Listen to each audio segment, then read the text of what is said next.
মামা তুমি বাজি, আজ তোমার ডেয়ার হতে হবে মাঝি। মানে কি?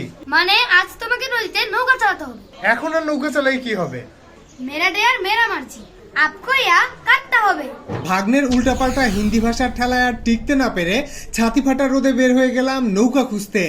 এত সুন্দর খেয়াঘাট দেখে মনে হলো মা যদি হতো রাজি, বড় হয়ে আমি হতাম খেয়াঘাটের মাঝি।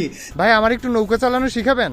ইনশাল্লাহ শিখামো, আসেন। চাচা যত্ন করে কিভাবে বইটা ধরতে হয়, ঘুরাতে হয়, নাড়াতে হয় শিখিয়ে দিল। ওইটা আপনি যেদিকে টাইনে দিবেন টাইনে দিব, পায়ে দিবেন পায়ে দিব। আমি নৌকা বাওয়ার সাথে সাথে নৌকাটা এমন ভাবে নড়তে লাগলো যেন শিকারী কোনো পশু বুঝতে পেরেছে তার মালিক ছাড়া আর কেউ তাকে চালাচ্ছে।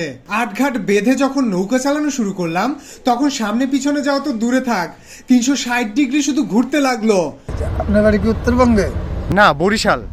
আপনি বরিশালে নৌকা চালাতে পারেন না, আপনি তো ডুবে মারা উচিত পানিতে।